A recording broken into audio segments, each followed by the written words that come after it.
Assalamualaikum warahmatullahi wabarakatuh, sahabat beriman. Perlu saya sampaikan secara publik ya, bahwa untuk gerakan suara keadilan netizen pada tanggal 4 Februari tahun 2025, kami tidak ada penggalangan dana. Ingat, kami tidak ada penggalangan dana untuk aksi tersebut, aksi damai. Saya menegaskan kembali, tidak ada penggalangan dana, tetapi jika ada teman-teman yang mau ikut berpartisipasi, saya ucapkan banyak terima kasih, tapi ingat, tidak ada penggalangan. Dan untuk teman-teman yang mau ikut berpartisipasi, boleh langsung DM saya Faktual News 77, nanti kita bertukaran WhatsApp, dan juga boleh mendm yang namanya Pak Solmat. Jadi seperti itu, dan perlu saya informasikan kepada seluruh teman-teman faktual bahwa tidak ada penggalangan dana, tetapi bila ada teman-teman yang mau ikut berpartisipasi, saya ucapkan banyak terima kasih. Untuk seluruh teman-teman, jangan lupa bahagia. Merdeka, Allahu Akbar. Hari ini, sebuah catatan kelam kembali menghantui sistem hukum kita. Perkara Vina Cirebon yang membawa harapan akan keadilan justru berakhir dengan keputusan yang menutup ruang untuk kebenaran.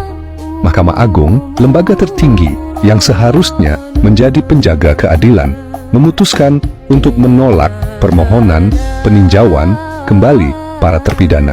Dan inilah saatnya kita bertanya, apakah hukum benar-benar sudah ditegakkan? Keputusan ini diambil oleh para hakim yang seharusnya menjadi penentu nasib hidup seseorang. Untuk perkara bernomor 198 PK /PID /2024, susunan majelis dipimpin oleh Dr.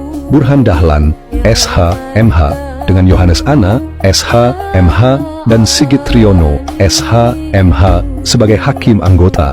Perkara nomor 199 PK /PID /2024 juga diputus oleh majelis yang sama.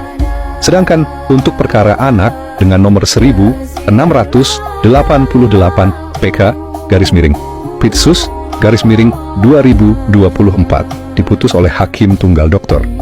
H. Prim Haryadi, SH, MH.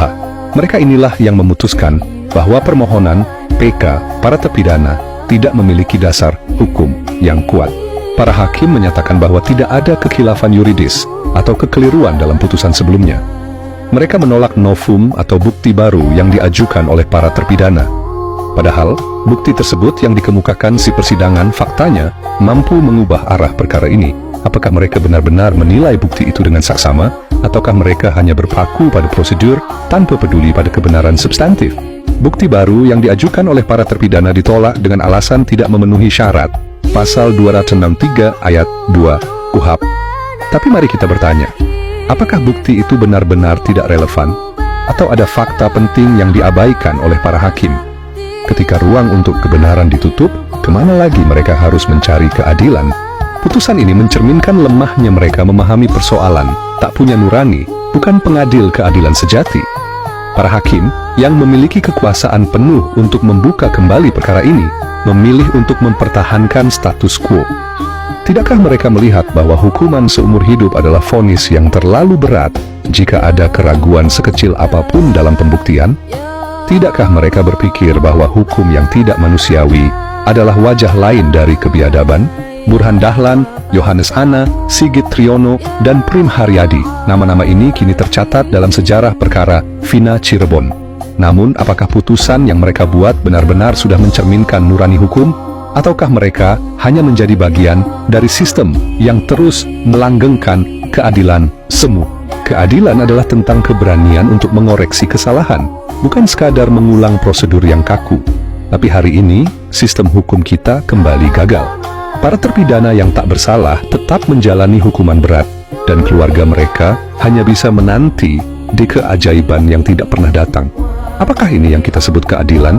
Kami, Save Our World, tidak akan tinggal diam. Kami akan terus bersuara, menuntut keadilan bagi mereka yang terzolimi. Untuk para hakim yang memutus perkara ini, ingatlah, tugas Anda adalah melindungi kebenaran, bukan menghukum tanpa kepastian. Dan untuk masyarakat, mari kita bersatu. Keadilan tidak boleh menjadi barang mewah. Keadilan adalah hak kita semua. Keadilan adalah milik mereka, para terpidana yang tak bersalah. Kami rakyat Indonesia tidak bisa menerima keputusan ini. Satu kata dari kami, lawan. Pak Adi, jalannya kenceng. Belum, karena beliau masih muda dibanding dengan Bapak Lutfi, maka kami harus terus mengawal beliau, Bapak Lutfi ya.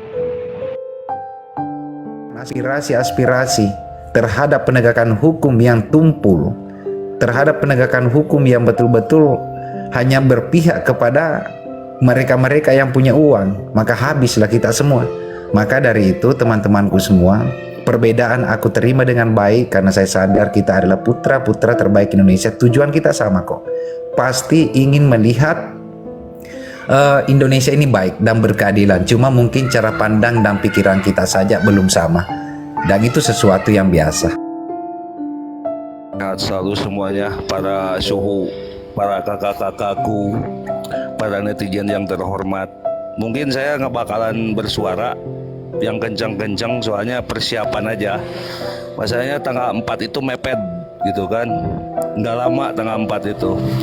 Mungkin yang di list dari saya itu udah satu berangkat gitu kan. Yang dari Bandung mau ngasih tahu aja nih, yang nggak ada kendaraan saya siapin 3 unit kendaraan gitu ya. Yang dari Bandung nih, kemarin kan ada yang curhat nggak ada kendaraan, katanya dari Bandung udah disiapin ada 3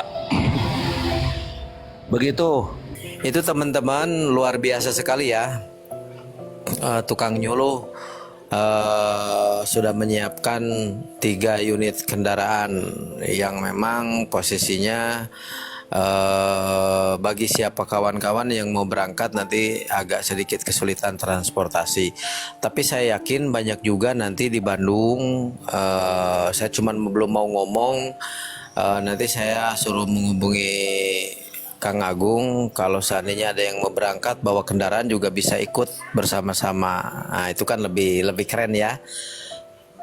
Sejauh ini apa yang disampaikan oleh tadi Bang Paktual yang tentang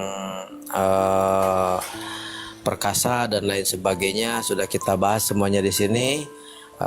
Teman-teman, yang terpenting poinnya ketika kita mau H- berapa ke tanggal 4 Februari itu kita harus banyak berkontribusi, berkonfirmasi, berkomunikasi, bersilaturahim. Itu banyak juga rekan-rekan sejawat saya lawyer yang memang buka live membahas tentang 7 narapidana ya. Dan saya tadi sempat memperhatikan kenapa mungkin belum tahu, viewernya juga bagus.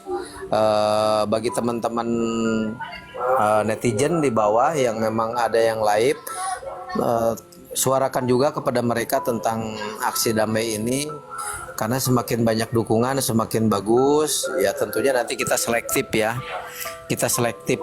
Apa yang kita sampaikan tadi sudah dipahami bersama ya, bahwa Gaskan ini bukan NGO atau organisasi non-government atau bukan perkumpulan, tapi secara asas konsensualisme Gaskan sudah disepakati oleh beberapa individu yang berkumpul dalam sebuah rapat khusus toleransi. Dan itu sudah kita pahami bersama, ada nilai-nilai norma dan etik yang harus dijalankan oleh setiap followernya. Dengan Bang Faktual itu tidak pernah ada komunikasi perihal Vina Eki ini ya. Masing-masing lah kita jalan, dan memang saya menjadi pemerhati dalam kasus Vina Cirebon ini. Dari berbagai macam kasus yang kadang saya angkat dalam video-video saya, Vina Cirebon ini benar-benar entah kenapa saya benar-benar runutin ya. Benar-benar saya ikutin, saya runutin, penasaran saya itu yang sedemikian tingginya, akhirnya saya benar-benar mengikuti dari awal ya. Mungkin 95% lah, 5% mungkin masih ada saya miss-nya ya. Nah, ketika PK itu ditolak, itu otomatis aja ya, Bang Dr. Andus ya, itu otomatis saya itu kayak shock ya. Mungkin apalagi Bang Ede kalian sebagai PH langsungnya dari Sakatatal ya, itu saya langsung shock dan ya memang jujur aja sih saya keluar air mata gitu, maksudnya ngebayangin, karena sudah yakin seyakin-yakinnya bahwa mereka itu bukan, ya orang mereka itu tukang batu kok, tukang pengeres. Saya nggak kembali lagi memberikan penjelasan-penjelasan ke belakang. Nah, di hari berikutnya setelah saya kasih PT itu, tapi bukan di sini ya, boleh dilihat di salah satu akun saya yang lain yang Soleman Matipana itu ya. Itu ada PT saya, atau mungkin juga di sini saya pasang ya. Nah, di hari berikutnya itu terus bergejolak ya dalam hati ya, perasaan gitu, hati ketidaknyamanan, kesedihan berkumpul menjadi satu, dan saya sempat buat PT ya seperti biasa. Kalau memang kita harus turun ke jalan, ya kita harus kalau perlu turun ke jalan untuk mengungkapkan, karena kita tahu bahwa ini di titik PK ya, seperti yang disampaikan oleh Bang RD tadi, menuju PK2 itu ya tidak gampang. Wah, susah banget lah. PK-nya aja nih yang harusnya di depan mata sudah kelihatan hukumnya dan lain-lain sebagainya, apalagi mau menuju ke PK2 berarti otomatis lebih lain lagi daripada yang PK1 ini. Dan itulah yang tercetus dalam PT saya, bahwa kalau perlu kita sampai turun ke jalan, kalau perlu kita sampai melakukan aksi demonstrasi gitu. Nah, suatu ketika saya pernah lewatlah dalam Komal Bang Faktual beberapa hari lah sebelum Bang Faktual merapat ke Jakarta. Nah, di situ saya masuk, saya naik, kita memberikan narasi, memberikan dukungan terhadap aksi dan tersebut, dan memang Bang Faktual juga menggebu-gebu, dan mungkin ada beberapa teman yang ikut ya. Sehingga kemudian Bang Faktual mengatakan bahwa oke, kita akan segera merancang untuk gerakan aksi damai ini, dan mulailah kami komunikasi di jalur hijau, dan beliau berangkat ke Jakarta, dan di situ kita terus menyusun, mengundang teman-teman, termasuk teman kita Bang RD untuk hadir di pertemuan pertama, pertemuan kedua, pertemuan ketiga ya. Jadi ini benar-benar gerakan moral ya, gerakan kemanusiaan. Kalau mau ditanya mengenai apa kepentingan kita ya, Bang RD sudah pernah ke kantor saya, Bang Nyulus sudah, ya kalau dibilang sibuk, mau dibilang jalik sibuknya kita gitu ya. Saya itu juga merunning perusahaan itu ada, pokoknya benar-benar sibuk lah. Tapi ya inilah panggilan jiwa ya. Mau gimana lagi, kita nggak bisa nolak kalau ketika panggilan jiwa itu muncul. Karena kenapa ya, terbayang aja 7 orang terpidana ini, ada 8 dengan Saka Tatal yang memang sudah bebas. 7 orang ini yang tidak mengerti apa-apa, terus hukumannya itu benar-benar luar biasa. Semuanya seumur hidup ya, semuanya seumur hidup.